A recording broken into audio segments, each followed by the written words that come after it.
মৌসুমি বায়ুর প্রভাবে থেমে নেই বৃষ্টি। পটুয়াখালীর আকাশে এখন শুধু পানি আর আতঙ্ক।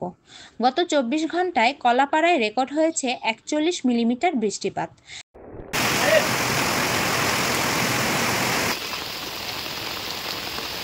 চারিদিকে কাদা, পানি, জলাবদ্ধতা, চরম দুর্ভোগে জনজীবন।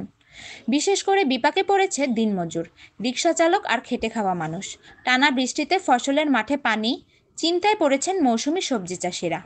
আবহাওয়া অফিস বলেছে, এই অবস্থা আগামী ২৪ ঘন্টা চলতেই পারে। বৃষ্টির সঙ্গে থাকবে বজ্রপাত, বিদ্যুৎ চমকানো রাত। পটুয়াখালীর মানুষের জন্য এখন একটাই প্রার্থনা, আকাশ থামুক, জনজীবনে ফিরুক স্বস্তি।